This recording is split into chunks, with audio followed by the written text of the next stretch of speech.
अगदी मऊसर आणि लुसलुसीत असे गरमागरम आलूचे पराठे आज मी बनवलेले आहे आणि ती रेसिपी आज मी तुमच्यासोबत शेअर करत आहे.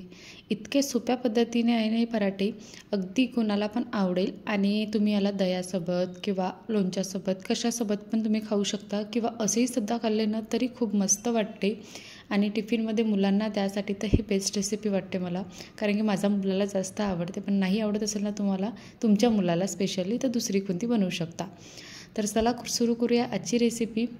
तर मी त्यासाठी अगोदर काय केलं, 3-4 उकडलेले आलू छानपैकी असे किसून घ्यायचे आपल्याला किसणीने. हाताने मॅश किंवा मॅशरने मॅश नाही करायचं, नाही तर गुठल्या वगैरे असते. तर किसणीने किसून झाल्यानंतर त्यामध्ये मी 1 कप गव्हाचं पीठ, अर्धा कप बेसन टाकलेलं आहे. नंतर त्यामध्ये काही बेसिक मसाले टाकले आहे, जसं लाल तिखट 1.5 चमचच्या जवळपास टाकलेला आहे. मिरची जास्त टाकत असाल तर लाल तिखट कमी टाकायचं. मी मिरची नाही टाकली, फक्त एकच मिरची टाकलेली आहे. आणि नंतर चवीनुसार मीठ घालून त्यामध्ये थोडंसं जिरं, ओवा अर्धा चमचच्या जवळपास आणि नंतर आमचूर पावडर टाकलेला आहे. आमचूर पावडर 1 चम्मच टाकलं मी. या ठिकाणी तुम्ही चाट मसाला टाकू शकता किंवा लिंबाचा रससुद्धा टाकू शकता.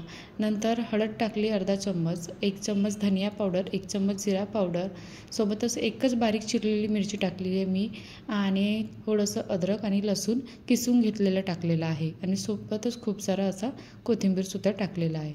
अगोदर हे सर्व मिश्रण काय करायचं, मिक्स करून घ्यायचं. यामध्ये पाणी बिलकुल नाही घालायचं, कारण की आवश्यकता पडत नाही. आलूमुळे काय होते, जो गोळा आहे ना तो इझिली आपल्याला बनून जाते, तर पाणी टाकण्याची आवश्यकता बनत नाही. अशा प्रकारे डो तयार करून झाल्यानंतर 2 मिनटं रेस्ट करायला ठेवायचा आणि नंतर याचे छोटे छोटे गोळे घेऊन लाटून घ्यायचं आहे. सपोज तुम्हाला गोळा बरोबर बनवता नाही येत असेल, थोडा लूज पडत असेल, त्याच्यामध्ये थोडंसं कणकीचं पीठ आणखी तुम्ही टाकू शकता. आणि अशा प्रकारे नंतर काय करायचं, आपल्याला पराठ्यासारखे लाटून घ्यायचे आहे आणि तव्यावर शेकून घ्यायचा आहे. जो आपण आलूचा स्टफिंगवाला पराठा बनवतो ना, त्याच्यामध्ये काय होते की स्टफिंगवाला पराठामध्ये स्टफिंग कधी कधी बाहेर निघून जाते, कधी कधी फाटूनच जाते पराठा. पण हा पराठा तसा बिलकुल नाही आहे. अगदी सॉफ्ट राहते आणि खूप वेळपर्यंत असं मऊसर राहते आणि अगदी छान टेस्ट वाटते याची खायला आणि बनवायला तर अगदी सोपा वाटते मला. तर अशा प्रकारे नंतर छानपैकी असा पोळीसारखा शेकून झाला की याच्यावर तूप किंवा तेल लावायचं आणि मस्तपैकी असा शेकून घ्यायचा आहे. बाकीचे पण पराठे मी असेच बनवून घेतले आणि त्यांनासुद्धा अशा प्रकारे शेकून घेतले. अगदी मेन म्हणजे तर कोणी पण खाऊ शकेल हा पराठा. अगदी सॉफ्ट बनते. तुम्हाला दाखवतेच मी किती सॉफ्ट बनलेला आहे. अशा प्रकारे कमी वेळामध्ये आणि कमी साहित्यामध्ये तुम्हाला बनवायचं असेल ना, तर ही रेसिपी बेस्ट वाटते. तर ही बनवून बघायचे कधी पण तुम्हाला. अगर समजा घाई गडबडीमध्ये बनवायचं असले ना, तर फक्त आलू उकडून ठेवलेले पाहिजेत. बाकी मग पटकन पोळ्यासारखं पटापट बनवून तयार करू शकतो.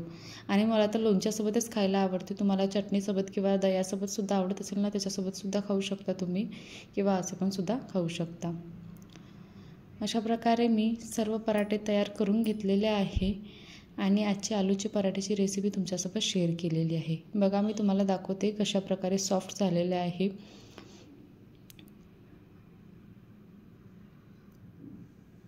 कशी पण तुम्ही फोल्ड करायला अगदी नरमसर राहील आणि फाटणारसुद्धा नाही.